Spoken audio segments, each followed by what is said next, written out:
Bore da pawb. Good morning, everybody. My name is David Hughes, and I'm Clinical Lead for Swansea Bay University Health Board's Podiatry and Orthotic Services. I'm very sorry that I can't be with you today, but I do leave you in the safe hands of our Head of Service, Mrs. Sally Bloomfield, who will be happy to answer any questions relating to our short presentation.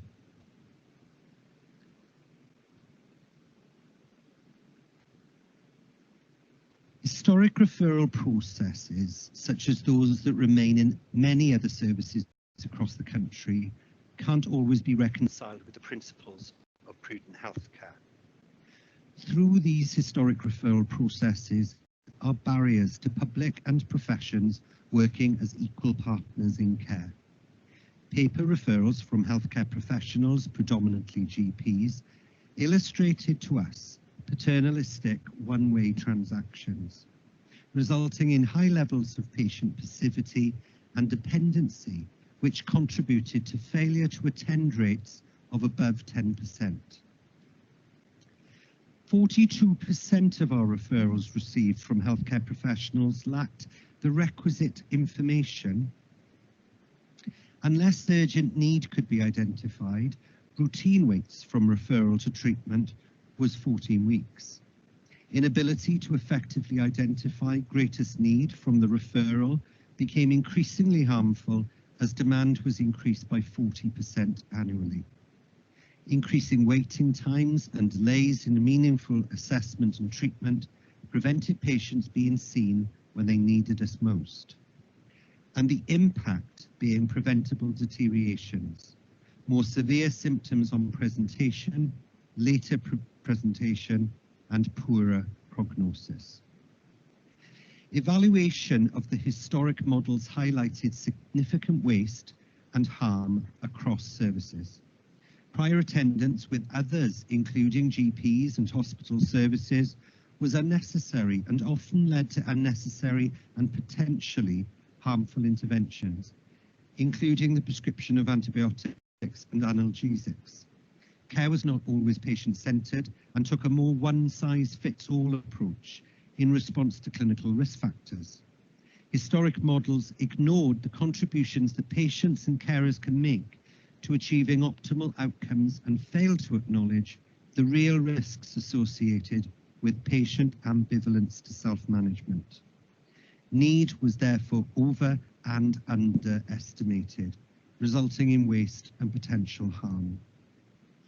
Variation in practice was commonplace, often misinterpreted as clinical autonomy. Practice was not always evidence-based, and we did not effectively learn lessons from the past always. Root cause analysis of our lower limb crises helped us to identify the contributory factors which within our gift to prevent. There was a lack of role congruence across the organisation and services within the pathways. Understanding of the service and podiatry scope was translated into inequitable access for our resident population.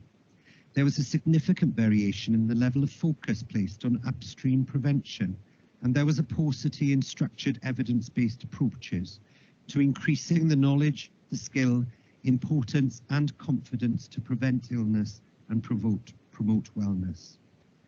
There was a growing incidence of such conditions as diabetes, lower limb and cardiovascular crises, major amputations, heart attacks, strokes and death. This steered and steers our focus on reactive rather than proactive service delivery. A PDSA methodology was used at 5 distinct phases over the last 15 years. At phase 1, triaging of all paper referrals by telephone. Phase 2, learning lessons from phase 1, informing the development of a telephone assessment tool. At phase 3, there was stakeholder engagement and marketing of a direct open access telephone assessment service in place of paper referral. Phase 4, the capacity released from the implementation of our telephone assessment model enabled rollout of a direct access walk-in model within existing resources. Phase 5 has focused on Prudent 4, reducing waste in practice through workforce and pathway development in key areas such as co-production, self-management support, and embedding making every contact count within the existing infrastructure. The development of a pre-consultation questionnaire has provided us with a vehicle for embedding the training in identifying what matters to our patients at the earliest opportunity. The questionnaires enable us to scale what is important to our patients and how confident and important it is for them to achieve that throughout their journey. A multidisciplinary root cause analysis of every major amputation undertaken in Swansea Bay Health Board during 2015 provided us with the evidence base to develop a limit risk pathway and training programme for the entire workforce. And more recent developments include a standardised approach to cardiovascular risk identification and modification. And finally, we have embedded the concept of patient activation within traditional risk classification guidelines, ensuring that a patient's problem-solving ability and engagement in self-management informs decisions on individual risk, need, and management planning. 90% of patients choosing to speak with a podiatrist by telephone directly reported how the advice provided helped reduce their symptoms. 17% reporting advice led to complete resolution. 15% reporting that they had been advised to refrain from potentially harmful interventions. Podiatry telephone assessment elicited the information required to identify and prioritise greatest need. As a consequence, patients signposted from telephone were seen sooner and the severity of presentations was lower.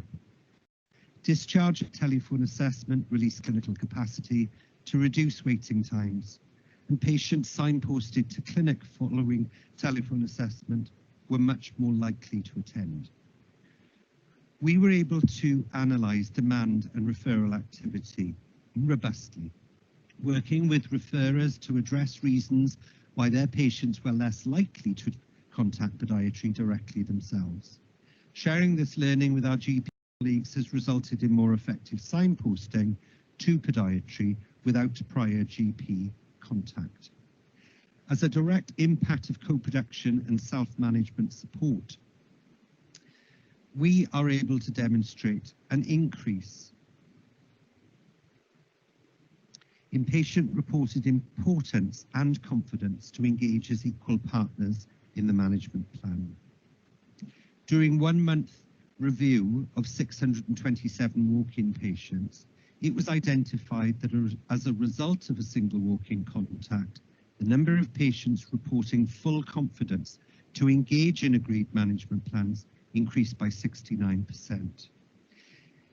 In line with the literature, we found during our root cause analysis that 87% of the major amputations undertaken in our health board in 2015 may have been preventable, with 49% lacking follow-up and low patient activation and engagement in the management plan in 46%. Each of these were remediable and arrangements were made for shared learning. 100% of multidisciplinary delegates from across the workforce during our limit risk presentations and training days has reported an increased knowledge, skill, importance and confidence to embed the pathway in existing infrastructures to facilitate the earlier identification and intervention of vascular disease across the workforce. It is too late to help some of those who have already developed limb-threatening levels of disease, and it's therefore too soon to demonstrate a significant reduction in amputation rates because of this pathway. It is fully anticipated, however, that the earlier treatments and direct open access to them and the improved self-management support which is now available to our resident population will secure this for future generations. Making every contact count training has been fully embedded within the model. As a result, we're able to demonstrate a positive impact on lifestyles. In a 12-month review of 2,908 patients, we were able to demonstrate that nearly 14% of our walk-in patients gave up smoking, 10% adopted a healthier diet and exercise, and 15% became fully up to date with immunizations. During the same review, we were able to demonstrate that 11% were signposted for medicines management, which resulted in the prescription of medications used in the prevention of heart attack and stroke. This work has been cited by Public Health Wales as an exemplar in embedding MEC to improve public health outcomes. During a 9-month review, 116 of our patients walked into our clinic with symptoms of undiagnosed arterial disease.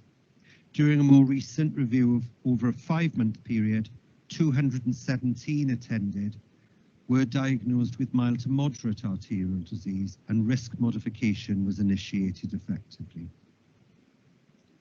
We are therefore proud to showcase how our unique model is fully aligned with the Prudent Principles.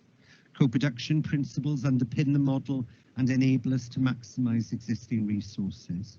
Paternalistic one-sided transactions, which increase passivity and are a hazard to health, have been replaced with collaborative agenda setting. The model is focused on identifying what is material to our patients in the context of their lives and supports healthcare professionals to respond to health literacy needs of individuals to fully engage.